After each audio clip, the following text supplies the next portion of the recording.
네, 전국대담 친구들 시간입니다. 강대강 대치보다는 재치 있는 입담과 썰, 그 사이에 있는 속마음, 진심도 조금 발견할 수 있는 시간입니다. 여러분들에게는 아주 귀한 시간이 될 것 같은데요. 오늘 채워주실 단짝 버디, 바로 김영배 더불어민주당 의원, 조혜진 전 국민의힘 두 분입니다. 김영배 의원 나오셨습니다. 어서 오십시오. 네, 안녕하세요. 네, 조혜진 전 의원 나오셨습니다. 어서 오십시오. 반갑습니다. 코너 이름이 단짝 버디인데 이게 보니까요, 그냥 오래 알고 지낸 친구가 아니라 함께 무언가를 같이 하는 의미더라고요. 오늘 두 분께서 국민들의 마음에 함께 들어가 주시길 부탁드리면서 속보부터 말씀드려야 될 것 같습니다. 저도 점심 먹다 깜짝 놀랐는데, 자, 서울고등법원 형사 7부로 배정되어 있던 이재명 후보의 선거법 위반 파기환송심 공판이 6월 18일로 연기됐습니다. 먼저 김영배 의원께 여쭤봐야 될 것 같아요. 이 재판부가 공판 연기한 배경 어떻게 평가하고 계십니까? 예, 저는 사필 규정이라고 생각해요. 네. 사실 이제 공직선거법도 그렇지만 우리나라 헌법에 보면은 이제 그 선거운동의 기회는 누구에게나 공평해야 된다. 네. 이런 조항도 있고요. 그리고 누구든지 자유롭게 공무담임권을 행사할 수 네. 있도록 이렇게 헌법에도 되어 있습니다. 네. 그러니까 적어도 선거 기간 동안에는 네. 다른 모든 거 이 형사소추 이런 것도 보면은 잘 안 받도록 이렇게 되어 있거든요. 네네. 그래서 선거라고 하는 게 그만큼 민주공화국에서는 신성한 권리를 행사하는 축제장이기 때문에 그러한 거거든요. 그래서 네. 저는 뭐 당연한 결정이라고 보고, 오히려 이번 이 일을 계기로 해서 대법원이 저는 각성해야 된다 이렇게 생각하고요. 네. 사실은 우리나라에서 법원이 가지는 무게만큼이나 민주공화국에서 국민들의 주권을 행사하는데 법원이 도움을 줘야지, 네. 방해한다고 해서 오히려 국민들이 이렇게 분열되게 되는 계기를 법원이 제공하는 거는 저는 좀 심각하게 이번에 재고해봐야 되는 그런 계기가 되지 않았나 이런 생각을 합니다. 예, 자, 어떻게 보십니까? 파기환송심 공판 연기. 굉장히 암담한 소식입니다. 네. 이제 그 모든 국민들이 우려하는 입법, 행정, 사법 3권이 서로 분리돼서 서로 견제 균형을 이루어서 견제 균형 속에 정의가 실현되고 국민의 인권이 보장돼야 될 이 체제가, 이 민주주의 체제가 한 사람, 한 당과 한 사람에 의해서 독점되는, 국회는 이미 이재명 민주당에 의해서 장악돼 있고, 만약에 대선에서 이긴다고 하면 행정부도 그렇게 되게 돼 있고. 네. 근데 이제 사법부가 마지막 그나마 남은 이 보루인데, 사법부도 오늘 이 기일 연기는 결국 이제 민주당의 협박에 백기투항한 거거든요. 항복 선언한 거기 때문에 사법부도 이제는 민주당의 이 그 세력 또 그 강권 정치 안에 예속되어 가는 그 이제 시작이 됐다. 네. 그 시그널이기 때문에 단순히 하는 사건의 문제가 아니라 대한민국 체제가 이제는 분리돼서 서로 견제 균형하면서 국민의 이 기본적 인권과 자유를 지켜줘야 될 이 체제가 이제는 암흑의 터널로 시대로 들어가기 시작했다. 그 시그널이라서 굉장히 암담한 뉴스로 들었습니다. 민주당의 강한 공세에 대법원 혹은 사법부가 입장을 바꾼 것이다, 이런 의미의 해석을 하셨거든요. 근데 저는 거꾸로라고 생각해요. 왜냐하면 대법원이 이제 그걸 파기환송시킬 때 잘 아시다시피 9일 만에 이걸 판결을 한 거지 않습니까?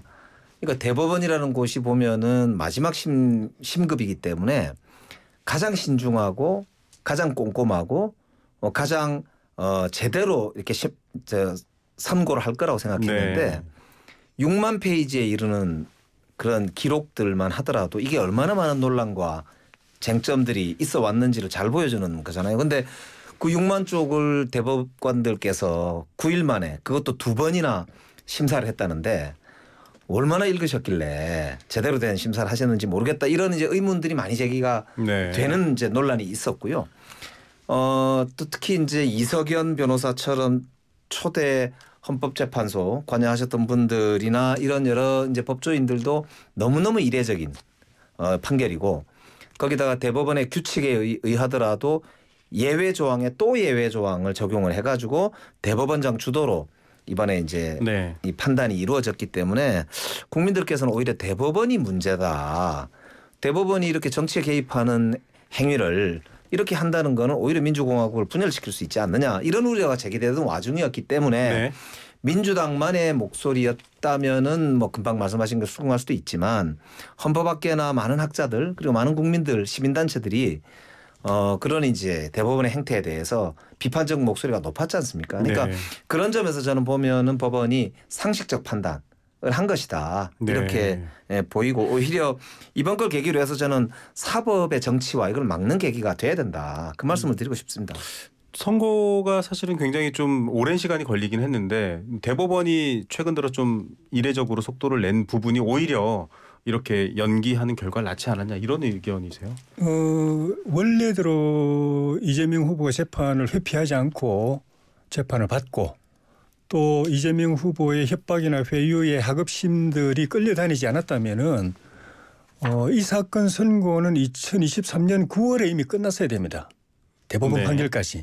왜냐하면 2022년 9월에 기소가 됐기 때문에 그 1심 6개월, 2심 3심 6개월 합해서 6개월 1년에 끝나도록 돼 있었던 것이 지켜졌으면은 2023년 9월에 끝났어야 될 사건이 예. 지금까지 온 것이 이거는 법원이 이 법도 못 지키는 그래 정치 권력의 강권에 끌려다닌 그 행태 보통 국민들한테 이게 통합니까? 보통 국민들이 이렇게 끈다고 끌어집니까? 권력이기 때문에 그 협박하기 때문에 그 끌려다닌 거거든요. 그리고 이념적으로 좀 가까운 사람들이 또 봐주려고 또 일부러 그렇게 하기도 했고 거기서부터 법이 무너지기 시작했고 사법부의 권위가 무너지기 시작한 거거든요. 예. 그리고 그래서 더 이상 되면 이게 사법부 존립이 위태로워지는 상황이기 때문에 그 대법원 단계에서 최대한 빨리 한 건데 그렇다고 해서 졸속한 건 아닙니다. 네. 6만 페이지라고 했지만은 그 9일이 아니고 처음에 이게 그 상고 제기부터 기록 오고부터 검토 12명의 재판 13명의 재판관들에게 대법관들에게 자료 나눠져 가지고 재판 연구관들이 보고해 가지고 34일 동안 이미 검토 다 끝났고 그리고 6만 페이지 상고 이유서를 올린다고 해서 대법원이 6만 페이지를 다 읽으라고 하면 그건 말이 안 됩니다. 그건 1심이나 2심이 그렇게 하는 거지. 상고심은 사실심이 아니고 법률심이지 않습니까? 네. 1심, 2심에서 사실과 법률을 따진 걸 상고심에서 반복하는 게 아니에요. 법률 사실관계는 1심, 2심에서 다 확정하고 상고심에서는 법적으로 법리 구성에 있어 가지고 문제가 있는지만 살펴보게 돼 있는 거고 안 그러면은 대법원이 일을 할 수가 없습니다. 그러니까 그럼에도 불구하고 34일 동안이나 이걸 심리했다는 건 사건이 중요하기 때문에 중요한 건 다 본 거죠. 예, 충분히 절차를 이례적이지 않고 볼 만큼 봤다 이런 그럼요. 충분한 시간이죠. 저는 34일이라고 하시지만 2심 끝나고 34일인 거죠. 네. 그리고 대법원으로 이 서류가 이첩돼 와서 이게 이제 그 대법원에 접수가 돼서부터 실제 이제 딱 이제 지금부터 심리합니다. 네. 이렇게 이제 소부로 배당이 된 그 절차부터는 딱 9일 걸린 거고 실제 심리는 2번 한 건 이틀 만에 했어요. 처음에 접수되자마자 3일 안에 첫날 한 번 하고 이틀 있다가 또 한 거 아니에요. 그러니까 3일 만에 하고 6일은 기다린 거예요.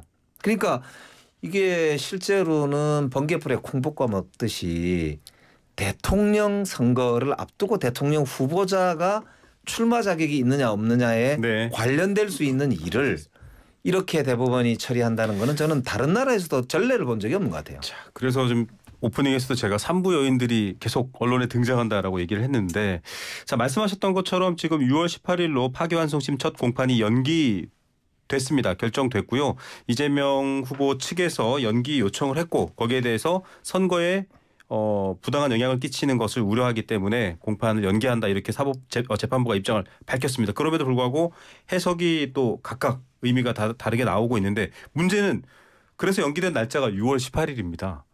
그러면 6월 18일 날 대통령 선거가 끝난 뒤이기 때문에 아직까지 누가 당선될지는 모릅니다. 가정인데 지금 여러 가지 정황상 이재명 후보가 당선이 된다고 가정을 하면 6월 18일 날 공판이 열릴 수 있다고 보십니까? 안 열리죠. 당연히 안 열리죠. 안 열릴 것이다. 그러니까 이재명 후보가 된다는 전제로 보면은 그 항소심에서 6월 18일 길 잡은 건 아무 의미 없는 겁니다. 만약에 이재명 후보가 당선되면은 법이 일단 먼저 통과돼 가지고 현직 대통령에 대해서는 재판이 임기 끝날 때까지 중단되는 걸로 될 겁니다. 네. 민주당이 지금 그 법을 추진하고 있기 때문에 형사법 개정안. 재판이 중단될 네. 거고 그러면 기일은 그 아무 의미 없는 것이고 네. 5년 임기를 당선되고 그다음에 5년 임기를 채운다. 네. 그 가정한다면은 5년 뒤까지는 재판이 안 열리게 되는 거죠. 네. 그것뿐만이 아니라 법 자체가 재판이 안 열릴 뿐만 아니라 형사소송 그러니까 그 공직선거법이 개정이 돼가지고 민주당이 지금 발의해놓은 추진하고 있는 법에 따르면은 이재명 후보의 범죄는 무죄가 되게 그건 범죄가 아닌 걸로 이제 법을 지금 발의해서 곧 통과시킬 거기 때문에 예.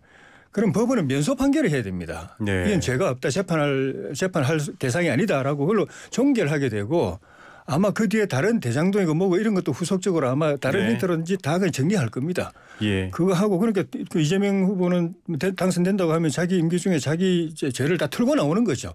예. 그걸 하기 위해서 대통령의 자리에 집요하게 저렇게 매달린 측면도 있는 것이고 그 다음에 이제 민주당이 추진하고 있는 법에 따르면은 그 법원의 판결을 네. 헌법재판소의 헌법소원 대상으로 만들 겁니다. 예. 그러니까 대법원에서 최종 확정된 판결이라도 거기에 불복하게 되면 헌법재판소 소원을 내게 그런 되고 얘기가 있었죠. 그러면 헌법재판소에서 보고 이거는 아니다 하면은 그 무효가 되는 무효되는 그런 이제 체제가 되는 거죠. 그 제가 늘 우려하면서 법원이 스스로 독립을 지키지 않고 정치 권력에 굴복하면 결국은 헌법재판소 밑에 하급심이 된다. 대법원이 하급심이 되고 최고법원이 대한민국 최고법원이 헌법재판소가 된다. 정신 똑바로 차리라. 라고 이야기하는데 결국 이제 그 상태로 가게 되는 것이고 대한민국은 이제 3심제인데 결국 이제 4심제가 되고 대법원 최종심이 아니라 그 하급심 헌법재판소 하급심이 되는 것이고 마지막에는 이제 대법관을 이제 늘려가지고 한 배로 늘려서 이재명 후보 그 노선에 맞는 대법관들을 임명해가지고 헌법재판소처럼 대부분도 다 이제 그 민주당 일색으로 알겠죠. 그러면 이제 대한민국은 입법사법 행정 다 이재명이라는 한 사람 손에 다 들어오는 암흑의 시대가 들어가는 겁니다. 예. 저희가 차례로 나눠서 질문하려고 했는데 한꺼번에 다 말씀을 해주셔서요. 네. 형소법 개정이라든가 그다음에 여러 가지 그 대법원 숫자 눌리는 거, 법관 숫자 눌리는 것까지 좀 입장 말씀. 우선 뭐 6월 18일 날 재판이 열리지 않을 수 있겠다는 의견에 같이 해주셔서 개인적으로 감사하다는 생각이 들고요. 그 뉘앙스는 좀 다르지만 안 될 것 같다는 근데 의견이시네요. 실제로 헌법 84조에 보면은 대통령은 내란과 외환의 죄를 제외하고는 불소추한다 이렇게 되어 있거든요. 소추라는 건 소자는 기소되는 거, 추자는 이제 재판을 하게 되는 이런 걸 말하는 거니까요. 임기에 들어선 대통령이 재판을 받게 되면 임기를 일을 제대로 못하지 않습니까? 그러니까 어차피 임기 끝나고 재판하면 되니까요. 그래서 죄가 있다면 임기 끝나고 받으면 되는 거고 이명박 대통령도 그래서 임기 끝나고 재판 받으신 거지 않습니까? 그러니까 그거는 우리나라 헌법과 법률의 구조상 그런 것이고 윤석열 대통령도 따지고 보면은 최근에 검찰이 추가 기소를 하면서 직권남용죄를 추가 기소했어요. 왜? 불소추 특권이 있어가지고 임기 계실 동안에는 현직 대통령은 현직 대통령에서 기소를 안 했다는 거 아닙니까? 그러니까 이번에 뭐 조사도 없이 추가 기소를 이제 검찰이 했단 말입니다. 그러니까 그거는 헌법 84조가 불소추 특권이 있는 대통령의 임기 동안에는 어쨌든 재판이 열리지 않는다는 걸 말하고 있다는 것이고요. 그런 면에서는 저는 뭐 재판이 안 열릴 것이다라고 하는 전망을 하는 거고 그럼에도 불구하고 금방 말씀하신 대로 저희들이 이제 이런 법률에 대해서 그동안 뭐 이런 법률 저런 법률을 논의를 했던 것은 비상식적인 법원의 정치 개입이 있을까 봐 그게 우려되고 비정상적으로 쿠데타도 막 일어나고 갑자기 막 대통령도 석방되질 않나? 또 날짜 계산 이때까지 수십 년간 해오던 재판의 기준이 시간 단위로 한다 그래가지고 윤석열 피고인만 석방을 시켜주는 이런 기이한 사태가 자꾸 발생하니까 이거를 아예 제도적으로 좀 정비해야 되지 않느냐라는 주장과 논의가 있었던 것이지 그게 통과된 건 아닙니다. 그렇기 때문에 지금 이제 오늘 법원이 제가 볼 때는 정상적인 국민의 참정권을 보장한다는 차원의 아주 이제 정상적 판단을 한 것이기 때문에 지금부터는 저는 민주당이 거기에 맞게 또 민주공화국의 제대로 된 삼권 분립을 잘 수호할 수 있는 방향으로 저는 제 논의가 될 것으로 생각합니다. 뭐 말씀 하나 네. 바로 잡아야 될 거는 이제 MB 대통령 같은 경우에 예를 들었는데 네. 대통령 재직 중에 기소당해가지고 재판이 이 기일이 잡혔는데 연기된 게 아니고 탱크에서 퇴임 이후에 재판이 열린 게 아니고 그런 사건이 없습니다. 사건이 있었다면 내곡동 사저 특검이 있었는데 재직 중에 그것도 그 수사를 받으셨어요. 수사 받으시고 그 이제 그 종결 처리되는 것이고 퇴임 이후에는 이제 적폐청산이라고 그래서 보복 수사하면서 이것저것 막 끄집어내 가지고 퇴임한 대통령을 갖다 기소해 가지고 재판에서 이제 그 형을 때린 것이지. 이재명 후보처럼 재임 중에 무슨 그 재판이 진행되다가 재판이 있었는데 사실관계를 정확하게 끝나고 정정이 필요하면 뭐 이루어진 건 아니고요. 정정하겠습니다. 임기 후에 일어난 여러 가지 소추 관련된 사항이다. 그런데 이제 그럼에도 불구하고 어쨌든 우리나라 헌법 84조에 명확하게 불소추 특권이 명시되어 있고요. 그거는 미국도 뭐 잘 아시겠지만 트럼프 대통령을 보시면 여러 건이 기소가 되고 재판 진행 중이었는데 그게 다 미국 헌법상으로도 이렇게 이제 소추를 받지 않는 그런 이제 조치들이 이루어졌거든요. 자, 뭐 지금 대법 선거 대법의 여러 가지 절차 그다음에 지금 파기 환송심의 여러 가지 연기 상황에 대해서 말씀을 듣고 있습니다. 민주당 김영배 의원 또 국민의힘 조혜진 전 의원 두 분과 얘기를 나누고 있는데 앞서 조 의원께서 여러 번 말씀해 주신 내용이 사실은 지금 여러 지표 조사나 여론조사 때문이기도 하겠습니다만 입법, 사법, 행정 모두가 이재명 후보가 장악하게 되는 것 아닌가 거기에 대한 반발 얘기를 지적을 여러 번 해주셨거든요. 거기는 입법부는 저희들이 압도적 다수당이 됐습니다. 그거는 이제 국민들께서 그만큼 이번 총선에서 윤석열 대통령에 대한 심판 선거를 치르셨기 때문이고요.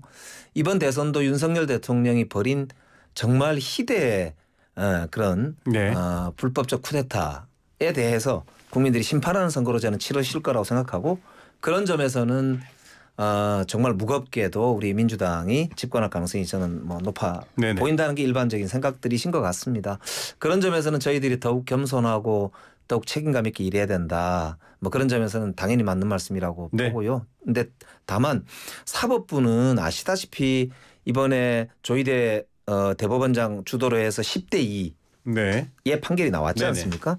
윤석열 대통령 때 10명이 다 임명이 된 것으로 알고 있거든요. 문재인 정부 때 임명된 게 2명으로 제가 들었습니다. 그렇기 때문에 사법까지 무슨 이렇게 민주당이 어쩐다 이런 이야기는 오히려 사실에도 안 맞고 또 사법부에 대한 잘못하면은 굉장히 오해나 모독이 될 수 있다. 그런 점에서 저는 사법부가 좀 더 독립적이고 정치로부터 이제 자신의 독립을 수호하는 그런 숫자를 늘리는 게 오히려 근데 저희들은 그런 논의는 해본 적은 없습니다. 아직 구체적인 얘기가 안 나왔나요? 역사적으로 보자면 프랭클린 루즈벨트라고 1차 대전과 2차 대전 사이에 미국의 4선 대통령이 있으시잖아요. 위대한 미국의 최고 위대한 대통령. 그 위대한 대통령이 대법원을 향해서 그 당시에 하도 위헌 판결을 하니까 대법원은 숫자를 2배로 늘리겠다 막 이런 말씀을 하실 정도로 미국에서도 한때는 대통령 권력과 사법부의 권력이 굉장히 국가의 미래를 놓고 다른 견해를 가지고 충돌도 하고 이랬던 적이 있거든요. 그러니까 저는 충돌 자체가 나쁘다기보다는 그걸 어떻게 해결해 나가는 정치력을 발휘하느냐 혹은 좀 더 제대로 된 그런 이제 삼권 분립을 설계해내느냐 이런 이제 우리가 앞으로 남은 과제가 있다 그런 생각이 드네요. 요 주제는 조혜진 의원 얘기 한 번만 더 듣고 마무리해야 될 것 같습니다. 독일 사례를 뭐 대법관이 100명이 넘는다 이런 얘기를 하면서 삼권 분립을 위해서 권력 견제를 위해서 오히려 법관 숫자 늘리는 게 맞다 이런 표현도 있거든요. 그거는 지금 이제 이재명 민주당에서 하는 거는 결국은 그 집권하면은 본인이 원하는 대법관 주로 이제 그 좌성향의 대법관들이겠죠. 일방적으로 다 집어넣기 위해서 이번에 헌법재판소 40억 재판관 정계선 재판관처럼 그런 성향을 가진 사람들로 대법관을 그 만약에 배로 늘린다고 하면 지금 배로 늘린다는 이야기를 민주당에서 하고 있으니까 지금 현재 13명인가 4명인가 그런데 30명까지 늘리겠다고 이야기하고 있는데 그래 되면 이제 이재명 민주당 성향의 대법관들이 압도적으로 많아지게 될 것인데 문제는 민주당이 이재명은 합니다라고 그러잖아요. 이재명은 진짜 설마 하는 걸 다 하고 그 이상으로 다 했어요. 지금 하고 있는 일도 그런 측면에서 저는 그 조희대 대법원장이 제가 그래서 무죄 내릴 것 같으면 무죄 내리고 안 그러면은 그 유죄할 것 같으면 네. 박이 자판해라. 안 그러면은 더 대법원이 공격받을 거다라고 이야기했는데 결국 그런 상황이 돼버렸어요. 근데 사법개혁안은 오랫동안 우리나라의 묵은 과제 아닙니까? 그러니까 저는 여러 방안 중에 하나고요. 그게 당론으로 결정되거나 그런 게 전혀 아닙니다. 그러니까 요 문제는 좀 공론에 논의를 해보면 될 것 같습니다. 요 얘기는 끝으로 한마디만 묻고 마무리하겠습니다. 한민수 민주당 대변인 오전에 저희 YTN 라디오 뉴스파이팅 김영수 민다에 출연하셨는데 조희대 대법원장과 윤 전 대통령이 연결돼 있다. 뭐 어떤 경우로든 서로 의견을 영향을 미쳤을 수 있다. 이런 제보를 받았다라고 했어요. 실명도 거론됐다라고 하는데 의원님 혹시 실명 들으셨습니까? 저는 뭐 직접 제가 제보를 받거나 한 게 아니기 때문에 정확하게는 잘 모르겠습니다. 의총장에서도 들린 바는? 예, 따로 뭐 이렇게 저희들이 제공된 이 의혹에 대해서 없습니다. 어떻게 보십니까? 저는 이제 법조인들이시니까 평소에 개인적으로 알 수도 있고 또 같은 대학을 나왔기 때문에 여러 측면에서 연결돼 있을 수도 있지요. 그리고 저도 뭐 마찬가지로 법관들 중에 저하고 연결돼 있는 분이 계시지 않습니까? 근데 개인적으로 안다고 해서 공적 결정에 영향을 주는 어떤 그런 정도로 어떤 거래 관계가 있다. 그거는 이제 뭐 케이스 바이 케이스일 테니까요. 근데 이런 경우에 저는 직접 제가 뭐 제보를 들은 바가 없기 때문에 저는 정확하게는 모르겠습니다. 모르겠다. 같은 대학이신. 조희대 원장은 흔히 말하는 딸깍발이 이 판사예요. 깐깐하고 뭐 권력적으로 쳐다도 안 보고 출세에 대한 욕심도 없고 그러니까 이게 그냥 발탁이 된 겁니다 이번에. 발탁이 돼서 누구 눈치 볼 사람도 아니고 오로지 그 소신대로 그 재판하는 평생을 그런 사람분이기 때문에 너무 이례적인 판결을 하니까 사람들이 그런 의심까지 하는 거죠. 사실. 이례적인 게 아니고 너무 당연한 재판이죠.